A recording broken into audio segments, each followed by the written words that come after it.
Hey there, Business Freedom Podcast listeners. Lars Hedenborg, founder, Real Estate B School. This is the good, bad, ugly edition of the podcast. And today I want to chat a little bit about, how do I want to title this? Why willpower doesn't work.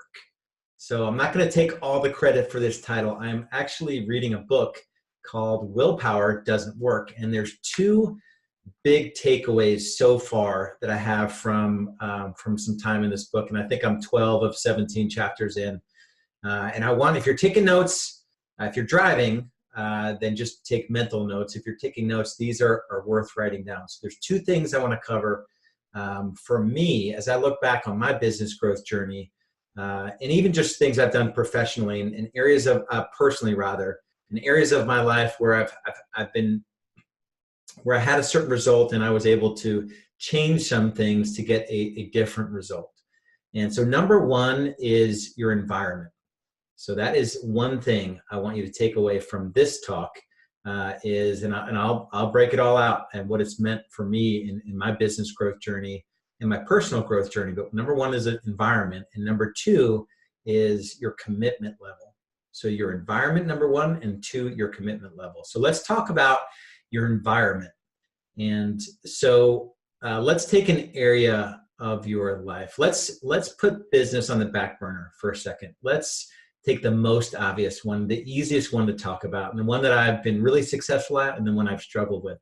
It's the area of your health.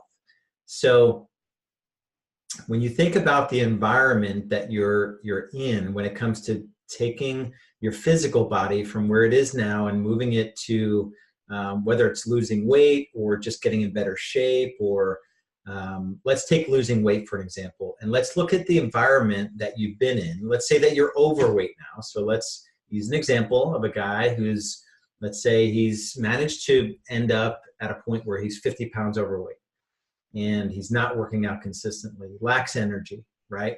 And let's look at his environment. It's likely in his environment that he's surrounded by people that maybe they don't put health as a priority, and he may be surrounded by, it's easier in his home or in his work environment to make bad choices about his health.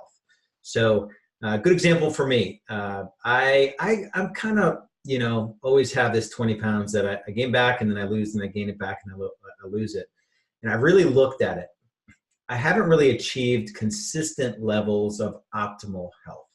Where I am my ideal weight for a sustained period of time, where it's not an effort to be there and it's just part of my identity. And that's what I'm working on now. And I've made really big strides toward that.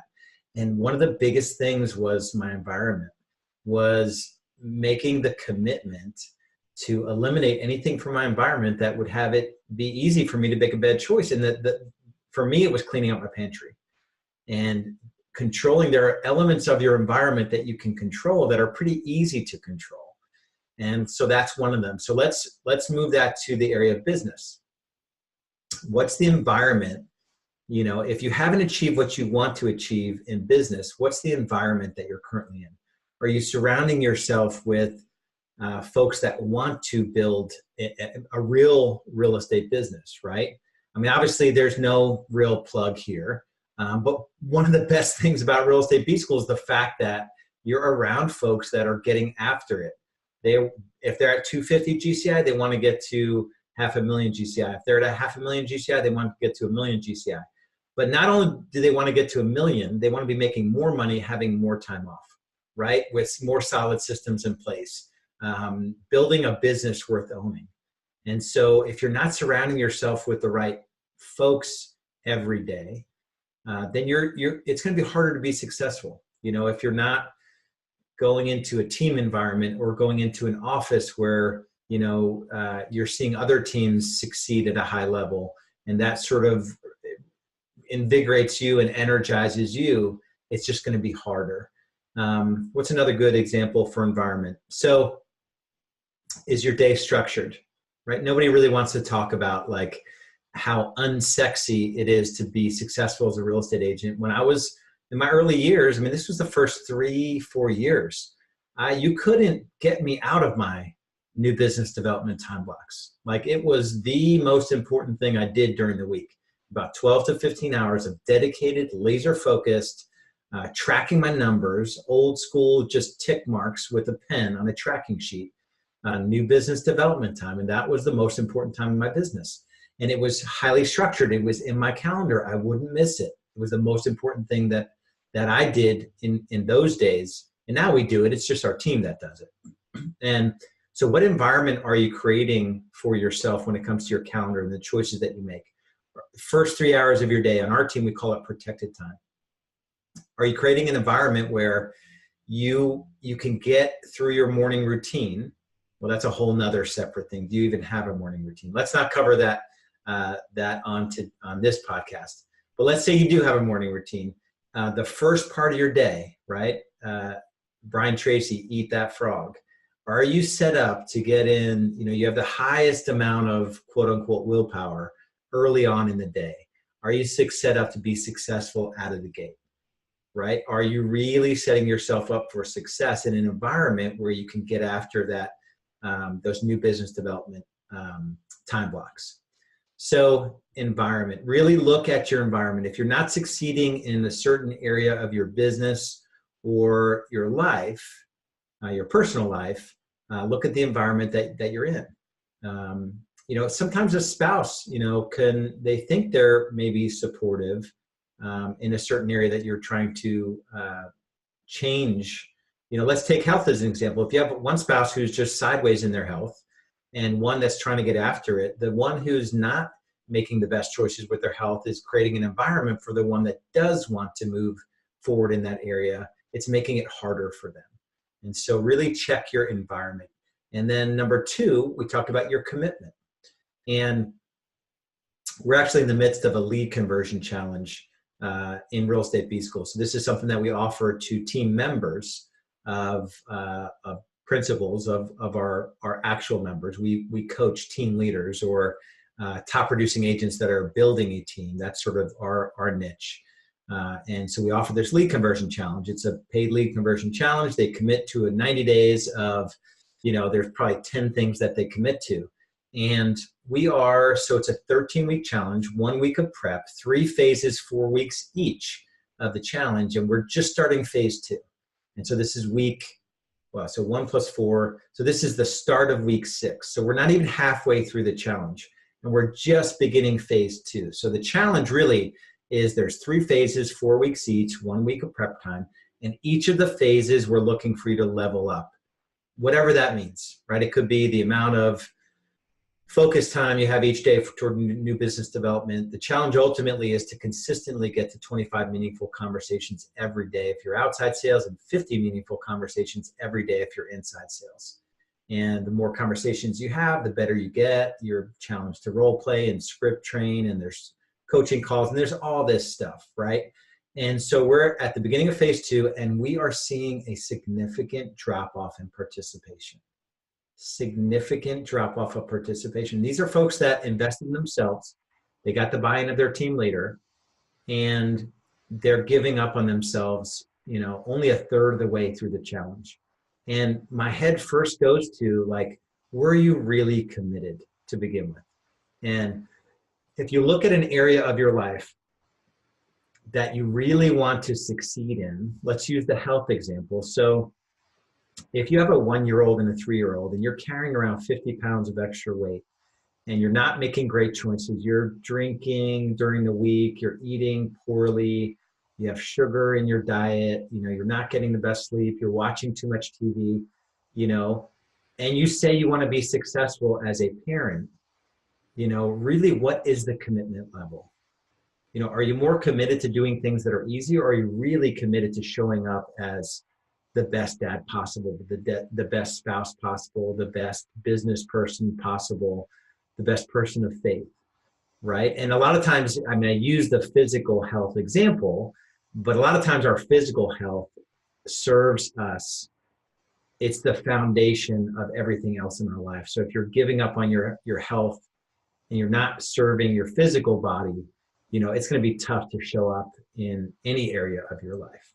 And so check your commitment level. And if you say you're committed to something, check the reason for the commitment. For me, back in the early days, I left a really nice corporate job to get into real estate. A lot of folks were like scratching their heads, like, man, how could you leave? I was doing acquisitions and strategy for an aerospace company. And I came from nothing growing up. So that was a monumental achievement. And I was able to get my MBA at Duke University paid for by the company that recruited me to Charlotte from New Jersey. And it was just really amazing career. I mean, it was exactly what I wanted and what I saw for myself when I kind of went on this corporate, finance and strategy. It was a decision I made to kind of go down this path, and I achieved director of acquisitions and strategy for an aerospace company. And so got into real estate, and, my commitment was, there were many parts of it, a lot of things that got me going every day. So I committed to building a lifestyle for my family, a life where we had choices. We could decide where we wanted to go, when we wanted to go there. Just time, money, relationship, impact, freedom. All the things we talk about at Real Estate B School. We had a new child at that point. Anders was born in late 2007, and I got into the business in 2007. And so had this new baby at home, and Julie suffered a couple miscarriages, and we finally did have Kendal in 2010, April. And so that grounded my commitment to be able to do this, to lift my family to a different point, something we never thought was possible. And then it shifted over the years too. Now it's, more like, how can I really serve my team members at a high level to have their life stand for something or have them show up differently? And so it changes. Your commitment level changes as you get the thing you think you wanted, or the reason you thought you were doing it, you actually achieve, and then you figure out it's for something different. But I would ask you to really check your commitment level. It's easy to say you want to be successful in real estate or building a real estate business. Are you really willing to carve out those time blocks to work on systems? Are you really willing to fail with people, right? You're gonna fail with people. Even if you have the roadmap that Real Estate B School offers, and you get trained on all the pitfalls and the things to avoid, you're still gonna make all those mistakes. We just ask you to make them fail way faster than you would otherwise. Are you willing to do that though, right? Are you so committed to the outcome, building an actual sustainable real estate business, that you're willing to suffer through some of the things that are uncomfortable, maybe not in your nature? So 2 things we talked about, right? Check your environment. Are you setting yourself up with an environment that is going to be conducive to getting you the results you're looking for? And then check your commitment level. Are you really committed to the thing you're saying you're committed to? And then once you commit, are you sharing it with somebody that can hold you accountable, right? And this is not a pitch for Real Estate B School, but the part of having a coach that knows what you're committed to, and they can take you down this path and hold your hand. Part of it is, are times they're going to be dragging you, and pushing you. And other times you're going to be running so fast and getting those quick hits of success that it's going to, it's this sort of dance that you do. But the question for you and your commitment level is, are you sharing the commitment with somebody that ultimately will hold you responsible, right? So at any time whatsoever, if you want to have a conversation about your business, that is always something we can do. That's not the reason for this podcast, although I say it just to let you know that that's always an option for you. Just go to rebsstrategysession.com or go to realestatebschool.com, and you can see it there on the website. So as I say, you're part of the family as a podcast listener. I consider you part of the Real Estate B School greater community. And I always tell our members, I have a lot of love and respect for you and what you do and how you show up every day in your business, and even thinking about building a business rather than just selling homes is admirable. And so I just honor to be part of your journey, and we'll talk to you soon. Bye-bye.